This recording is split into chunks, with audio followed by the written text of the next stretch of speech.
حسین پاک کا نانا کیسا ہے؟ کسی کا نانا مسجد کا امام ہے، کسی کا نانا مدرسے کا مدرس ہے، کسی کے نانے کے پیچھے محلے کے شرابی کبابی جواری لوگ نماز پڑھتے ہیں، پھر بھی لوگ اس کا احترام کرتے ہیں۔ حسین کا نانا وہ ہے مسجد اقصی میں 1,24,000 پیغمبر ہاتھ باندھ کر پیچھے کھڑے رہے۔ نماز اقصی میں تھا وہی سر، نماز اقصی میں تھا یہی سر، ایا ہمانی یہ اول آخر ہے، دست بستہ وہ پیچھے حاضر، جو سلطنت آگے کر گئے تھے۔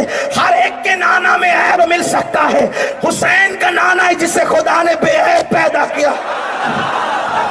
اگر سنیوں سننے کے موڈ میں ہو تو مخدوم زادے کی بات آگے بڑھاتے ہوئے عرض کروں، حسین کا نانا کیسا ہے؟ حسین کا نانا جب خدیجہ نے میسرہ کو بھیجا، میسرہ جا اور محمد پہ نظر رکھنا اور آ کر کے بتانا کہ محمد کیسا ہے۔ جب میسرہ 2 مہینے یا 3 مہینے کا سفر میرے نبی کے ساتھ کر کے واپس آیا، فاروق اعظم سے کسی نے پوچھا، بلکہ فاروق اعظم نے کسی سے پوچھا، میرے پاس مقدمہ آیا ہے، مقدمہ یہ بتاؤ وہ بندہ کیسا ہے، یہ بتاؤ وہ بندہ کیسا ہے، مقدمہ آیا بندہ کیسا ہے۔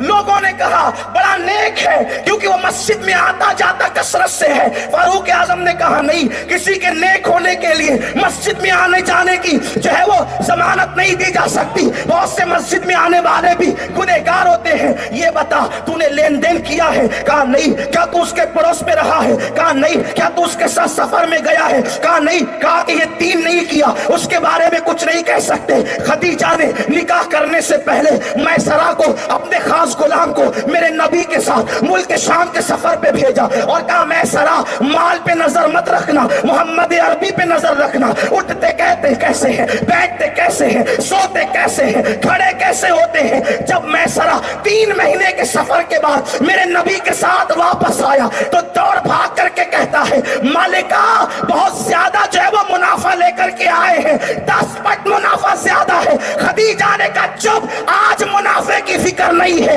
آج یہ پوچھنا ہے محمد کیسے ہیں، ان کی فطرت کیسی ہے، ان کی عادت کیسی ہے۔ میسرہ نے کہا مالکہ بتاؤں؟ کہا بول ان میں عیب کیا ہے؟ خوبی نہیں بولنا، عیب بولنا ہے، محمد کے عیب کیا ہے؟ تو اس نے کہا پورے سفر میں دھول سے کبھی کپڑے میلے نہیں ہوتے تھے۔ کہا محمد کا عیب بتا، ان کے بدن پر مکھی نہیں بیٹھتی تھی۔ کہا محمد کا عیب بتا، کہا فرشتے اللہ اکبر، کہا کہ درخت جو ہے ان کی آگے جھکا کرتے تھے۔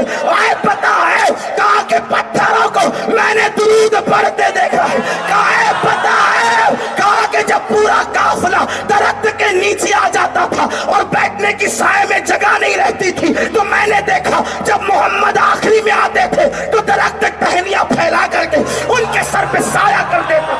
کہا عیب پتا ہے محمد کے عیب کیا ہے؟ کہا ان کے پسینے سے خوشبو آتی تھی۔ کہا عیب پتا ہے، کہا بنجر میں قدم رکھتے تھے تو ہریالی ہو جاتی تھی۔ کہا عیب پتا ہے انہوں نے کبھی جھوٹ نہیں بولا۔ عیب پتا ہے کبھی جھوٹی قسم نہیں کھائی۔ کہا عیب پتا ہے خدیجہ نے کہا میسرہ تو نے میرا نمک کھایا ہے، 3 مہینے میں جو عیب دیکھا وہ بتا۔ تو کافر میسرہ نے کہا میری مالکہ میں نے تیرا نمک کھایا ہے، اگر ایک ہاتھ میں چاند لا کر رکھ دے اور دوسرے ہاتھ میں سورج لا کے رکھ دے اور پھر پوچھ کہ محمد کے عیب کیا ہے تو میں قسم کھا کے کہوں گا اللہ نے محمد کو بے عیب پیدا کیا ہے۔ اللہ کے رسول فرماتے ہیں حدیث میں مطلع القمرین سے پڑھنے لگا ہوں، مطلع القمرین سے حدیث پڑھنے لگا ہوں۔ اللہ کے رسول فرماتے ہیں علی وہ ہے جو جنت و جہنم کا تقسیم کرنے والا ہے۔ جنت اور جہنم حسین کے بابا کے ہاتھ سے بٹے گی۔ لوگ یزید کو کس منہ سے جنتی کہتے ہیں؟ جنت لینے کے لیے نمازیوں کو بھی علی کے پاس جانا ہوگا، جو بے نمازی ہے وہ کیسے جا سکتا ہے؟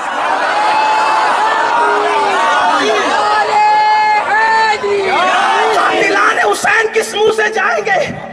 قاتلان حسین کس منہ سے جائیں گے؟ اللہ کے رسول نے فرمایا، یہ حدیث پڑھ رہا ہوں میں، مطلع القمرین کا حوالہ دیا ہے، سنیوں کی کتابوں سے پڑھ رہا ہوں نہیں بلکہ امام اہل سنت کی کتاب سے پڑھ رہا ہوں۔